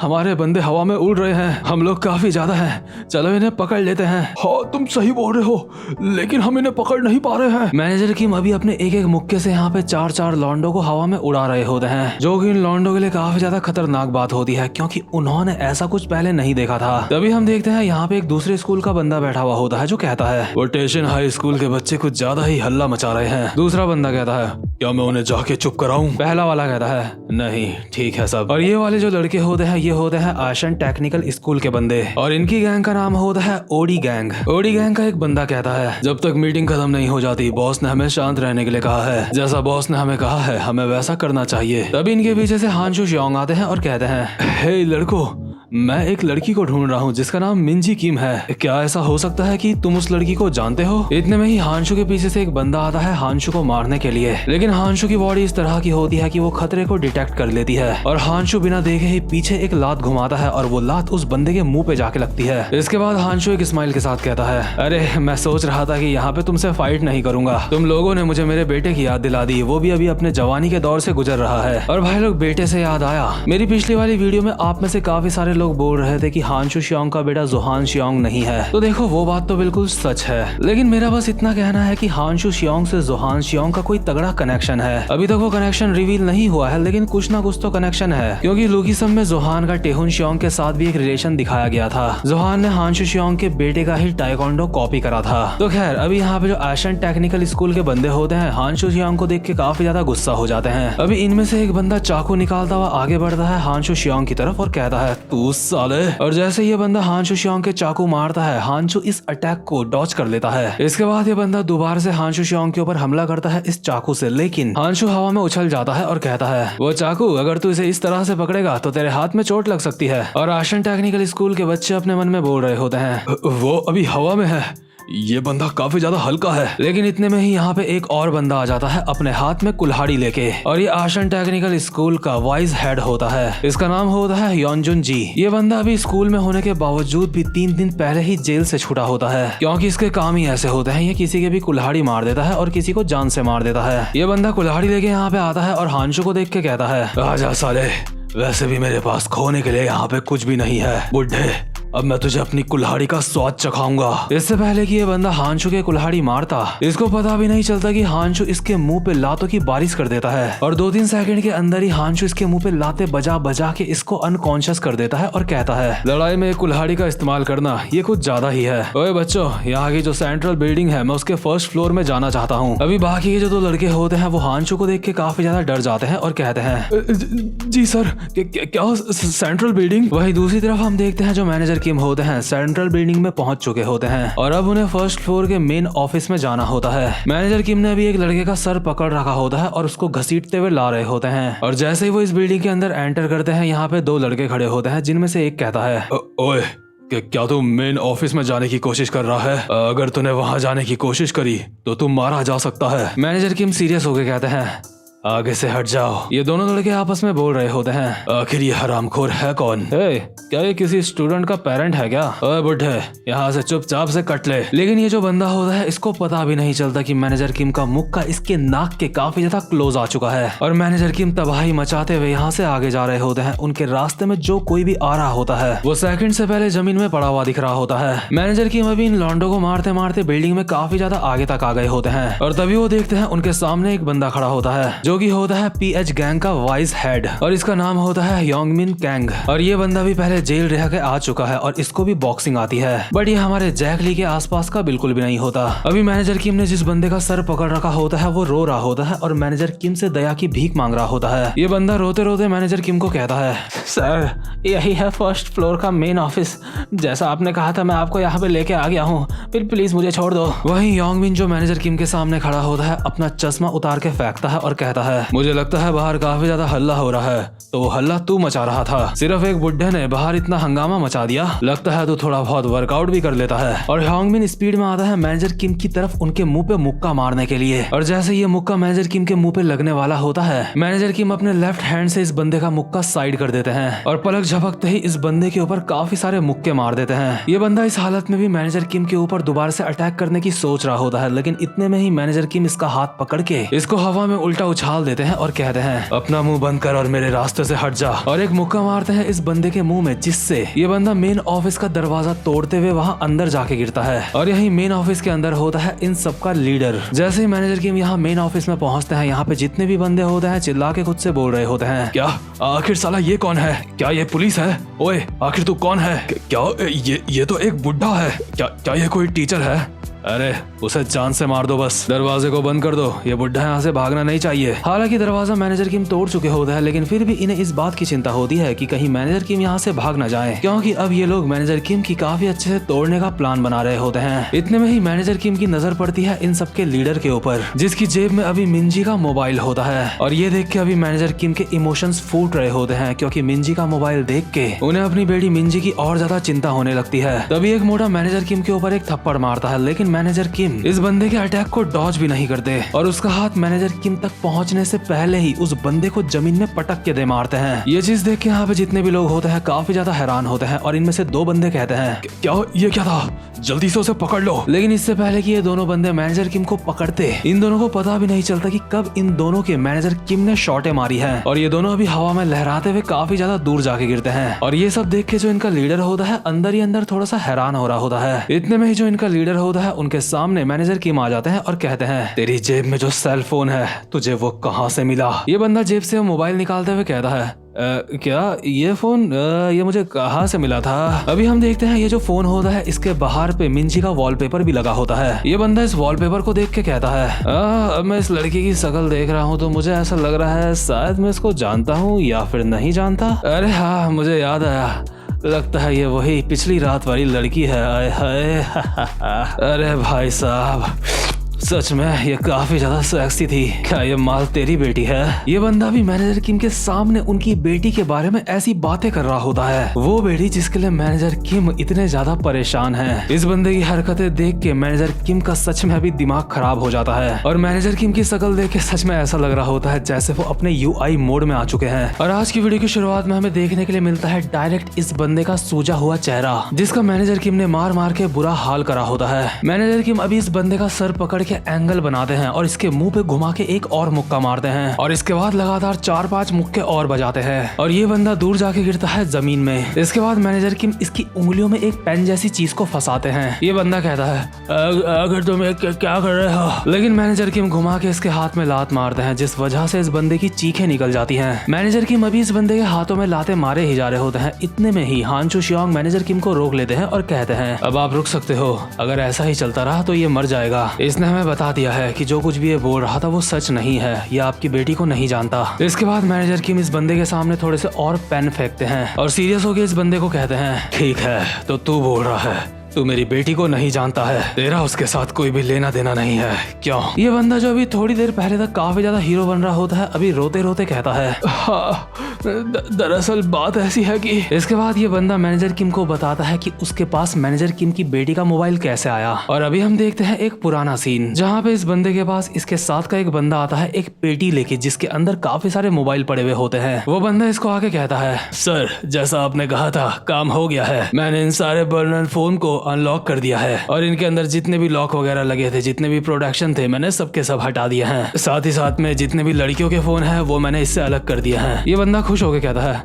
क्या ये सच में कोई सुंदर लड़की भी है क्या? उसके बाद दूसरा बंदा इस लीडर को एक फोन दिखाता है जो कि होता है मिंजी का और कहता है, हाँ इस पे नजर मारिए, ये सुंदर लग रही है। इनका ये ठरकी लीडर उस बंदे से मिंजी का फोन लेता है और कहता है, अरे वाह लाए, मुझे देखने दे। अरे भाई साहब ये लड़की तो कमाल है, लेकिन जरा देखो इसकी कॉल हिस्ट्री में तो बस इसके फादर का ही नंबर है। क्या ढक्कन लोग हैं, क्या इस लड़की को इसके बाप के अलावा और कोई फोन नहीं करता है क्या? दूसरा बंदा कहता है, हाँ तुम बिल्कुल सच बोल रहे हो। ये सच में काफी ज्यादा अजीब बात है। इतने में ये जो इन बंदों का लीडर होता है उससे गलती से मिंजी के फोन की स्क्रीन में टच हो जाता है और गलती से कॉल मिल जाता है मिंजी के फादर को यानी कि मैनेजर किम को। और वो कॉल मिलते ही ये बंदा फटाफट से उस कॉल को कट कर देता है। यानी कि जो पुलिस स्टेशन में मैनेजर किम को मिंजी का कॉल आया था वो इसी बंदे ने मिलाया था। अभी ये बंदा सारी की सारी बातें मैनेजर किम को बता देता है। इसके बाद मैनेजर किम इस बंदे को कहते हैं, एक मिनट, अभी तूने क्या कहा? ये बंदा कहता है, वो मैंने गलती से नंबर मिला दिया था वो। मैनेजर किम कहते हैं, नहीं उससे पहले तूने क्या कहा? ये बंदा कहता है,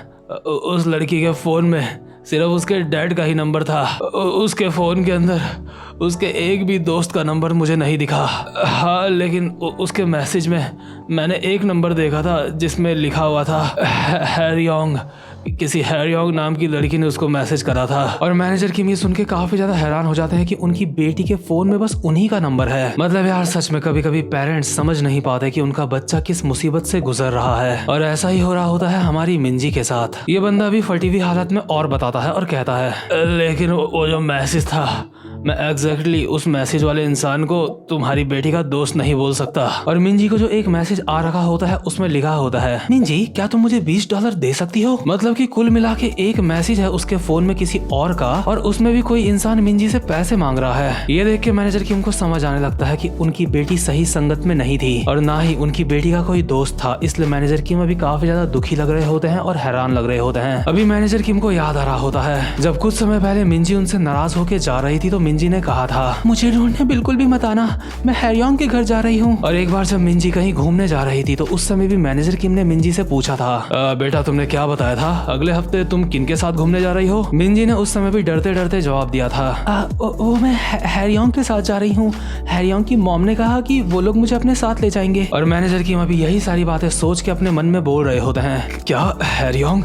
लेकिन वो तो मिंजी की काफी ज्यादा अच्छी दोस्त थी। इसके बाद मैनेजर किम हैरियोंग के और ज्यादा मैसेज खोल के देखते हैं और उन्हें पता चलता है कि जो भी वो हैरियोंग नाम की लड़की है वो बस मिंजी का फायदा उठा रही है। वो कभी मिंजी से पैसे मांगती तो कभी उसका मोबाइल मांगती। दोस्त के नाम पे मिंजी के पास बस यही एक लड़की थी और वो भी असल में उसकी दोस्त नहीं थी। अभी जिस बंदे की मैनेजर किम ने कुटाई करी होती है वो रोते रोते कहता है, मुझे माफ करना, ये जो हैरियोंग नाम की लड़की है मुझे लगता है वो तुम्हारी बेटी का इस्तेमाल कर रही है। इसके बाद हमें दिखाया जाता है मिंजी के स्कूल का एक पुराना सीन जहाँ पे अचानक से हैरियोंग मिंजी के पास आती है और कहती है, हे मिंजी क्या तुम कुछ दिनों के लिए मुझे अपना मोबाइल दे सकती हो? वो दरअसल मुझे मेरे बॉयफ्रेंड से बात करनी है और मेरा फोन मेरे पास नहीं है। चलो ज्यादा देर के लिए नहीं, लेकिन मैं चौथे पीरियड में तुम्हारा फोन तुम्हें वापस कर दूंगी। मिंजी कहती है, हाँ नहीं, आखिर मैं अपना फोन क्यों? इतने में ही हैरियोंग कहती है, मिंजी क्योंकि हम दोनों दोस्त हैं, है ना? हम दोनों दोस्त हैं ना? मिंजी कहती है, क्या दोस्त? हैरियोंग कहती है, हाँ दोस्त तो एक दूसरे को अपना फोन देते रहते हैं, इसमें कोई भी गलत बात नहीं है। यो थैंक्स मिंजी, तुम्हारा बहुत बहुत शुक्रिया।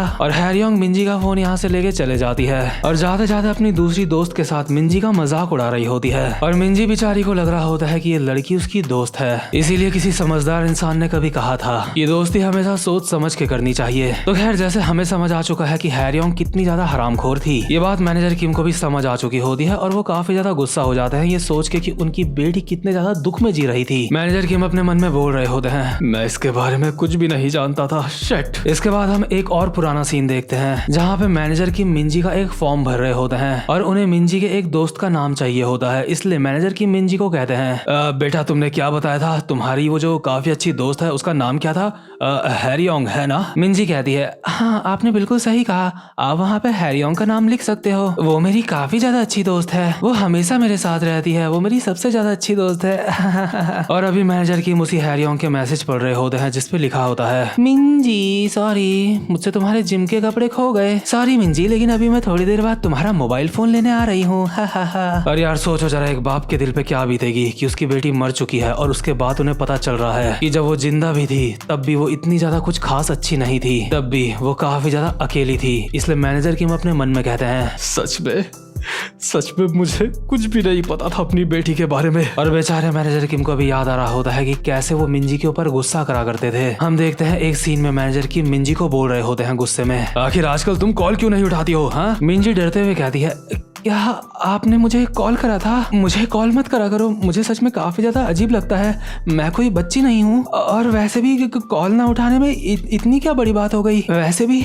मैं अपनी दोस्तों के साथ थी, इसलिए मैं कॉल नहीं उठा पाई। मैनेजर किम के दिमाग में बस बार बार यही बातें चल रही होती हैं। आखिर पहले मुझे मिंजी की परेशानियों का अंदाजा क्यों नहीं हुआ? सच में मिंजी को काफी कुछ सहना पड़ा होगा, मेरी बच्ची। हांशु शियोंग भी समझ जाते हैं कि मैनेजर किम काफी ज्यादा दुख में है, इसलिए वो मैनेजर किम का हाथ पकड़ते हैं और कहते हैं, अपने आप को संभालो। ऐसा नहीं है कि मैं तुम्हारा दर्द नहीं समझता, लेकिन मेरे दोस्त, ये टाइम नहीं है इमोशनल होने का।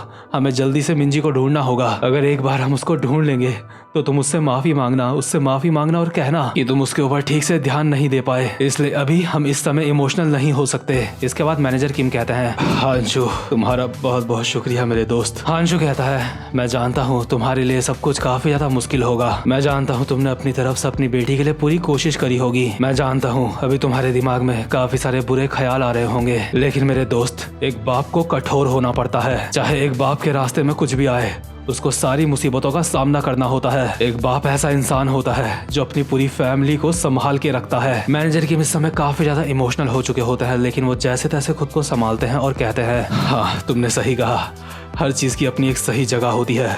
अभी इमोशनल होने का ना वक्त है ना जगह है। और पीछे जो बंदा पड़ा हुआ होता है मार खा के, वो अपने मन में बोल रहा होता है, हाँ, मुझे तोड़ने के बाद इतनी समझदारी वाली बातें कर रहे हैं। लेकिन इतने में ही मैनेजर किम इस बंदे का कॉलर पकड़ते हैं और कहते हैं, अबे ओए, मुझे दोबारा से बता, ये फोन तुझे कहाँ मिला था? इसके बाद सीन शिफ्ट होता है और हम देखते हैं खुले आसमान का सीन, जिसके नीचे बैठ के एक भिखारी शराब पी रहा होता है। ये भिखारी शराब पीने के बाद कहता है, सच में मजा आ गया। आखिरकार ये साला जिंदगी होती क्या है? शायद से सिक्के जमा करना और सोजो पीना, इसी को जिंदगी कहते हैं। अरे लेकिन आखिर तुम दोनों कौन हो? अभी हम देखते हैं इस बंदे के सामने मैनेजर किम और हांशु पहुंच चुके होते हैं। मैनेजर किम इस भिखारी को मिंजी का फोन दिखाते हैं और कहते हैं, ओए, तू इस सेल फोन को जानता है ना? मुझे एक हाई स्कूल के लड़के ने बताया कि एक शोजो की बोतल के बदले तूने उसको ये मोबाइल दिया है। ये भिखारी फुल नशे में होता है और कहता है, क्या मैंने ऐसा भी करा था क्या? अच्छा, अगर करा है तो मतलब तुम बोलना क्या चाहते हो? मैनेजर किम कहते हैं, मैं बोलना चाहता हूँ तूने ये मोबाइल कहाँ से चोरी करा था? भिखारी कहता है, क्या? ए मिस्टर, क्या बोल रहे हो तुम? चोरी करा था? क्या मेरी हालत देख के तुम्हें लगता है मैं चोर हूँ? मैनेजर किम कहते हैं, अगर तूने ये चोरी नहीं करा था तो उसके बावजूद भी ये मामला किडनैपिंग का है। भिखारी किडनैपिंग शब्द सुनते ही डर के मारे यहाँ से भागने की कोशिश कर रहा होता है और कहता है, क्या किडनैपिंग? मेरे को जान दो। लेकिन मैनेजर किम इसको पकड़ लेते हैं और कहते हैं, सबसे पहले यहाँ से पुलिस स्टेशन चलते हैं। इसके बाद मैनेजर किम भिखारी का हाथ छोड़ देते हैं और भिखारी कहता है, क्या पुलिस स्टेशन? लेकिन इस बात का तो कोई भी मतलब नहीं बनता। मुझे ये मोबाइल जमीन में पड़ा हुआ नहीं मिला था और ना ही मैंने ये मोबाइल चुराया है। मैनेजर किम कहते हैं, अच्छा, ना तुझे ये मोबाइल जमीन में पड़ा हुआ मिला और ना तूने ये चुराया। अगर ऐसा है तब तो काफी ज्यादा अजीब बात है। क्या किसी इंसान ने इसको फेंका था और उसके बाद तूने इस मोबाइल को उठाया है? इसके बाद मैनेजर किम को ये भिखारी बताता है कि यहाँ पे एक कार आई थी, उसमें से एक बंदा बाहर निकला था और उसने ही यहाँ पे एक पन्नी फेंकी थी जिसके अंदर ये मोबाइल था। और ऑब्वियसली यार, जिस बंदे ने ये मोबाइल फेंका होता है वो वही लोग होते हैं जो मिंजी को किडनैप करके ले जा रहे होते हैं। साथ ही साथ में इस भिखारी ने ये भी सुना था कि वो लोग किसी शरीर की बात कर रहे थे, किसी बॉडी को ठिकाने लगाने की बात कर रहे थे। उसके बाद जब ये मोबाइल इस भिखारी के हाथ में लग जाता है तो ये भिखारी मोबाइल में बस ऐसे ही छेड़छाड़ कर रहा होता है। इतने में ही यहाँ पे मैबुक हाई स्कूल के बंदे पहुँचते हैं। ये लोग इस भिखारी को देख के कहते हैं, अबे बेघर हरामजादे, तेरे पास तो काफी ज्यादा अच्छा मोबाइल है, ला ये मोबाइल मुझे दिखा। और यही सारी बातें अभी भिखारी मैनेजर किम को बता रहा होता है और कहता है, कुछ गैंगस्टर जैसे लोग कार से उतरे और ये मोबाइल और पर्स यहाँ पे फेंक के चले गए थे। मुझे लगा इसमें कोई भी दिक्कत नहीं है, इसलिए मैंने वो उठा लिया। है क्या तुम मेरी बात सुन भी रहे हो? मैनेजर किम ने सारी की सारी बातें सुन ली होती हैं और वो अभी काफी ज्यादा गुस्से में होते हैं। मैनेजर किम अपने मन में कहते हैं, मैं उन्हें ढूंढ लूंगा, वो हरामजादे जिन्होंने मेरी बेटी को किडनैप करा है। सिर्फ 10 मिनट के अंदर नहीं, सिर्फ 5 मिनट के अंदर मैं उन्हें ढूंढ लूंगा। मैनेजर किम इस भिखारी को कहते हैं, अबे ओए, वो जो कार यहाँ पे आई थी उसका नंबर क्या था? मुझे जानना है वो कौन सी कार थी, कैसी दिखती थी और उसका नंबर क्या था? क्या तुझे उस बारे में कुछ भी याद है? क्या तू उन लोगों को पहचानता है? और भिखारी अभी हड़बड़ाता हुआ मैनेजर किम को देख रहा होता है और इसी के साथ ये वाला चैप्टर यहीं पे खत्म हो जाता है। तो गाइस, अगर आपको भी कभी ऐसा फील हुआ हो कि आपके पेरेंट्स आपसे काफी ज्यादा प्यार करते हैं लेकिन वो जता नहीं पाते, तो कमेंट बॉक्स में लिख के जरूर बताना, मुझे पढ़ के काफी ज्यादा अच्छा लगेगा। तो खैर, आज की वीडियो यहीं पे खत्म होती है। अब मिलता हूँ मैं आपसे अपनी नेक्स्ट वीडियो में, तब तक के लिए गुड बाय।